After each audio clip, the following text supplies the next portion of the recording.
Welcome to Good Life. I'm Dean Wilson. I'm so glad you're with us wherever you are. If you're joining us here on television in Santa Barbara, California at TVSB, we welcome you, and we're so grateful to have so many of you from all over the world at goodlifetelevision.org, at the YouTube, the new YouTube channel page. There's also all the social media platforms, and now over the last few months we've just developed the podcast so that you can hear all the interviews on a podcast called Good Life Conversations. So we'd love to have you check that out. Any podcast platform, you can find it under Good Life Conversations. We're so grateful. We're grateful to have you every time. If you go to goodlifetelevision.org, you'll just see some incredible people, incredible stories, all walks of life, entrepreneurs and overcomers, public servants, nonprofit leaders, people with passion, people with stories. None of them are perfect, but it's been so great to just share these stories with you. And in addition to the full form interviews, you can also find what we call power clips at goodlifetelevision.org, so you can watch some of the kind of the shorter moments, some of the powerful moments from those interviews. So we're grateful to have you, and I'm so excited about my guest today. Janet Rowse is with me. Welcome. Thank you. So Janet has been involved in education in different capacities for many years. She was on the board of directors for Santa Barbara High School Education Foundation, was on advisory committee, and just kind of was an activist at some level in terms of education here where we live. And now she has since co-founded and is the executive director of SafeLaunch, which we're going to get into in a minute, which is a very exciting vision that Janet and others have put together to rally support for kids and families. And so we'll talk about that. But start with just kind of your upbringing and your background and your life. Where did you come from? Where were you raised? I was raised in LA.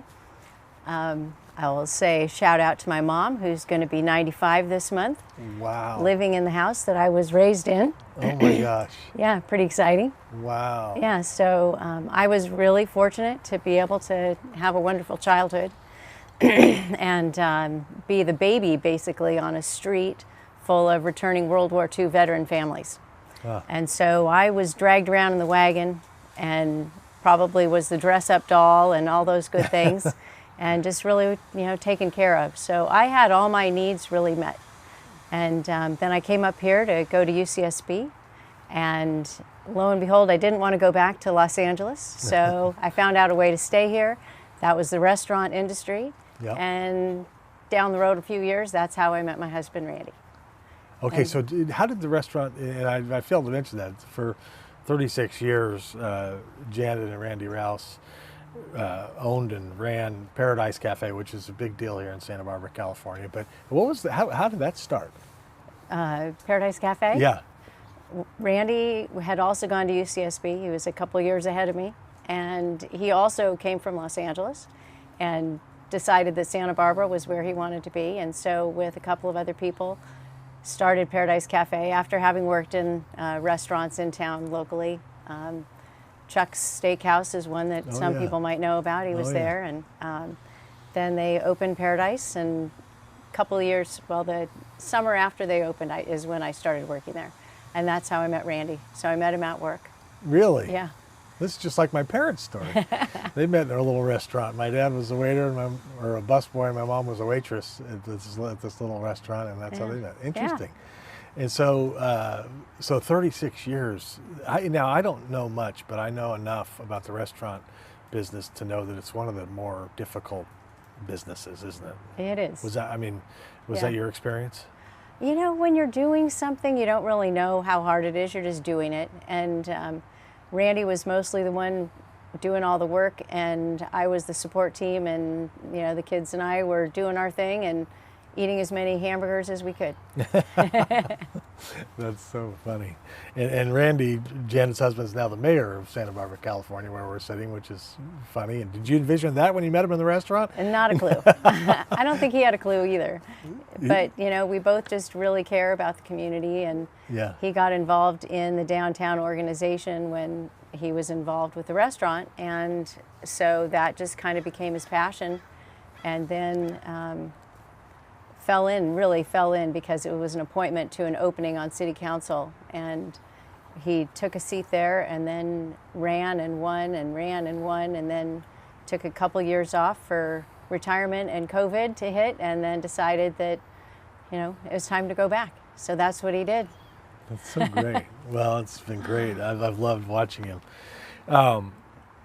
So talk about your interest in education before we get to SafeLaunch, but talk about kind of your, you raised kids here and you were involved. Talk about your passion for education. Kind of like my background, where I was really lucky to be able to grow up when I did and where I did with the support. I was able to do that again with our kids. And so being able to stay home and then help out in the schools, and then I just got more and more involved, and I did a little bit of everything, and I did that for 16 years.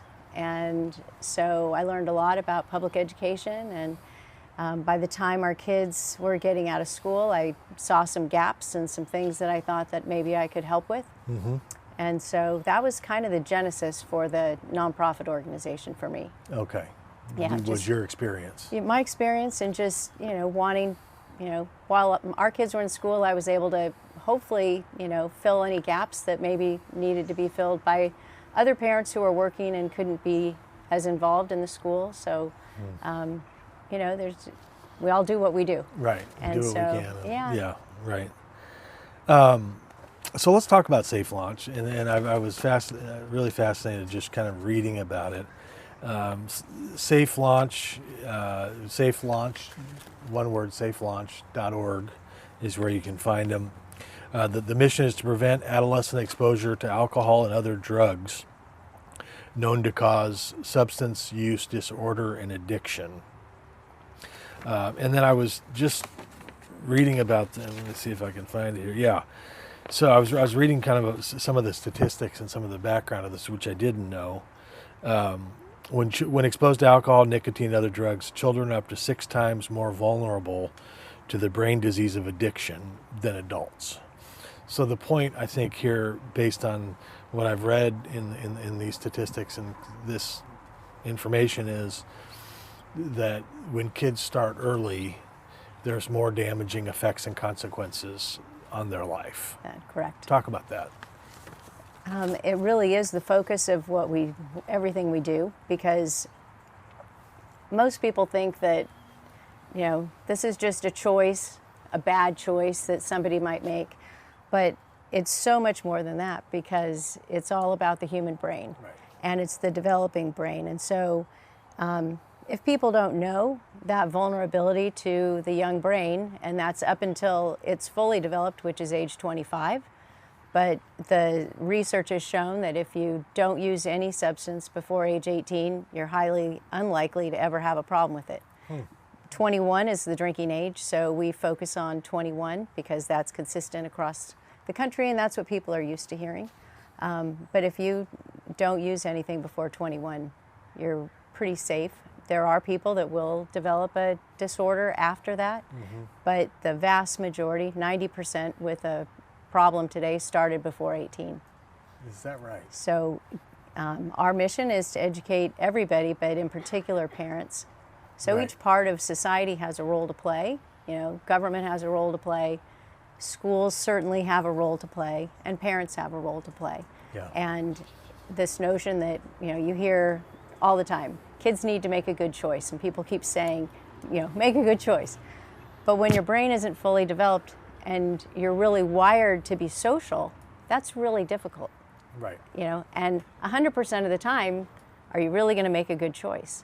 So everyone needs to surround our youth and know the science. So that's really what we're all about. And teaching that. Is that what you're talking about? Yeah, everywhere you can.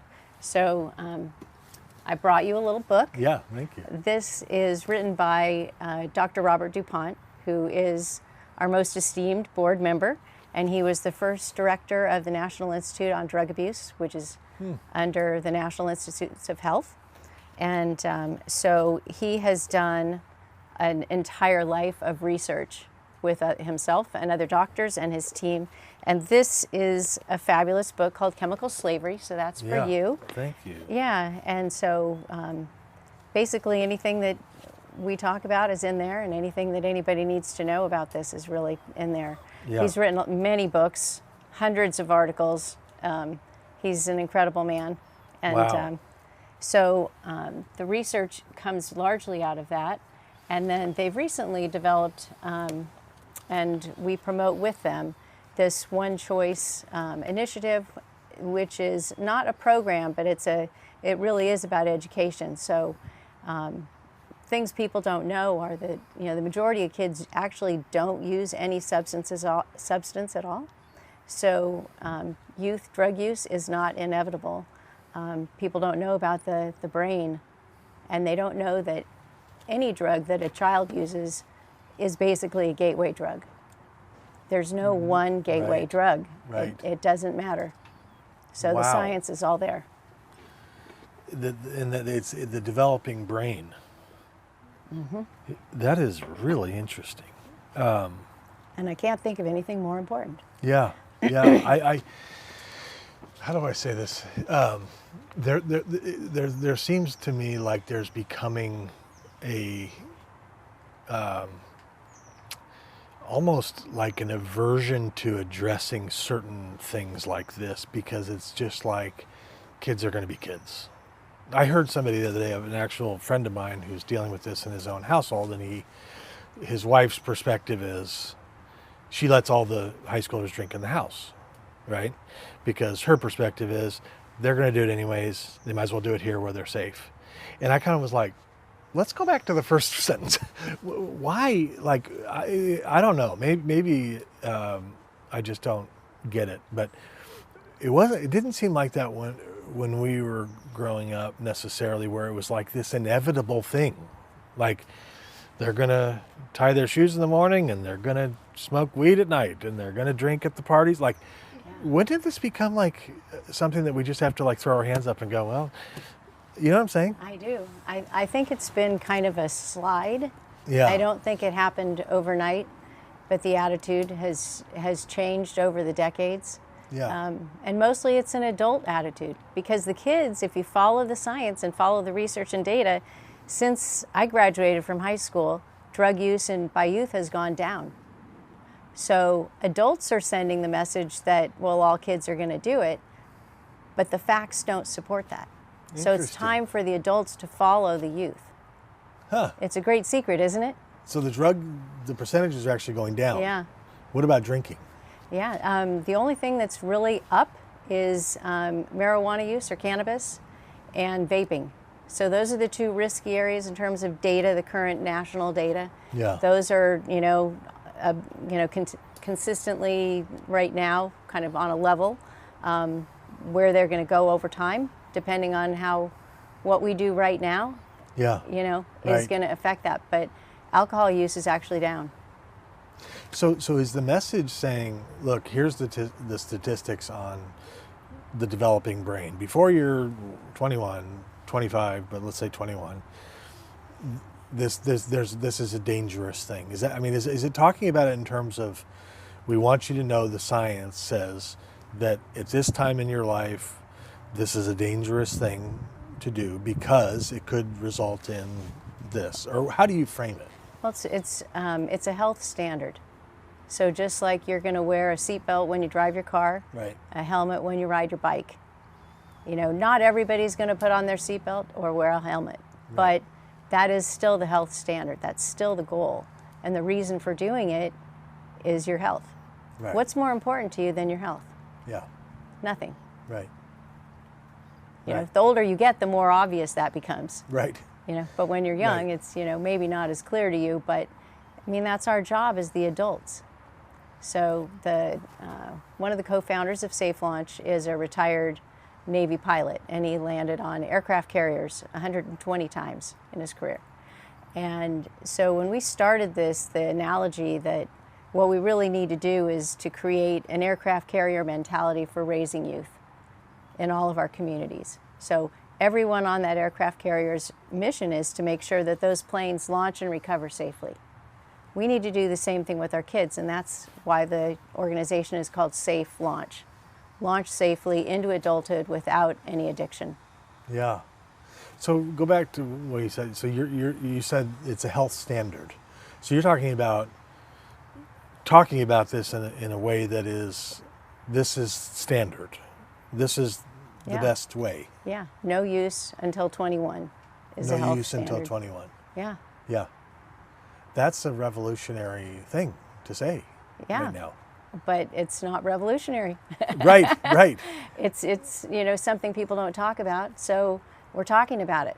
Yeah. And so to jump into the SafeLaunch activities, one of the things we do, excuse me, we just had our 60th aviation event, and so that co-founder with his Navy background volunteers his aircraft and his time and his skill, and we fly to aviation events. Just did the 60th one last weekend in Livermore, California. Oh, and really? So we take our message to the families because that's where we have access to them. So people that attend these events are invited to come up to the plane. The kids are invited to paint the aircraft with paint, and we ask them to paint, whatever it is they love, what they love to do, what their dreams are, anything on the plane. Really? And then that gives us the opportunity to talk to the kids and the parents together. So the parents get this information, and then the kids get a little card to take with them and remember, and the parents get all the information they might need. Wow. And hopefully they've had some fun doing it. Yeah. So you have these events throughout the year, or over the years. Since 2014 is when we started painting the plane. Wow. So 60 times since then. Oh, that's so great. Yeah. And I was reading about there's some scholarships involved in this. Talk about that. The scholarships are relatively new. We have been collaborating with an organization, an educational organization. The acronym is CASWA. And the state of California is divided into regions, and those regions support the people who work in education and provide student services to youth. And so we've been working with them. They do an annual scholarship for students across the state, up and down the state, and so we've added a scholarship to what they offer. Okay. So any young person who has basically overcome those challenges in their life, often with a family member, a parent maybe, Right. and it's been very challenging for them to get through school, and so we offer a scholarship for them to do that. Wow. Yeah. That's such a great So idea. say they can go on and, go to a college or go to a job or whatever they need to do next. We give them a little boost because they've really done something incredible to be able to make it through that. Right. And overcome that. Yeah. So safelaunch.org is the website, and people people can give, people can attend events. How are you supported, like kind of overall? Well, we are just privately funded by donors. Okay. So 100% we'd love people to go onto the website. Yeah. We also have a membership opportunity so people can be a part of the solution with us for a monthly donation of $5 to $15 or whatever they want to give. Yeah. Or just a one-time donation. We also ask businesses to support us. We've got local businesses that are listed on our website. Nice. Yeah. So we're it's gone well for us, but we always need more support because we can't do enough. Right. This is a big thing you're This is trying huge. to do. Yeah. Yeah.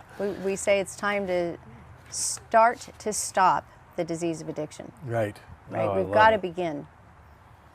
Yeah, I never knew that information myself. I mean, I never knew that in terms of the age of developing brain that starting early has that kind of power in terms of the long-term disease that is addiction. But that's the message that needs to get out. I mean, my goodness, that's important for parents to know. It is, and it'd be really important for schools to know. Right. Getting information into schools is, a challenge. Right. Just to say, because curriculum and, time and all the other things that are going on in schools, particularly where the message needs to go is like 5th and 6th grade. So it needs to come before they make that launch into junior high. Yeah. Right. That's right. Yeah, I mean, and it's a great answer to the question. I mean, a lot of young people, I think ask and ask their parents, when they're talking about drinking, let's say at a party, why not? Yeah. Why not? Yeah. It's so to the friends that we all have who think that it's better to have your kids drink at home than not, I would just offer kind of a thought experiment for them. Do you know the background of all of the friends that you're having over to your house? Do you know that they have no addiction in their family? Right. That child isn't already predisposed? Right. And so when you invite them over, you could be changing their life forever. Right. And I sure wouldn't want to be responsible for doing that. Right. So, Right. people think they're doing the right things sometimes, and maybe they just need to think about it again. Yeah. With some new information. Right. That's right. That's more important than being the cool parent. Yeah. I would say. Yeah. Health, freedom, life, Yeah. safe launch. Exactly. Safe Launch, everybody. SafeLaunch.org is the website. Janet Rowse has been my guest. This is very wonderful, a great vision. Encourage you to support this in helping our youth. This is a real way to help launch our youth in a way that is safe and in a way that gives them every opportunity to have a good life. Thank you. Thank you. Thanks for what you're doing. Yeah. All right. We'll see you next time.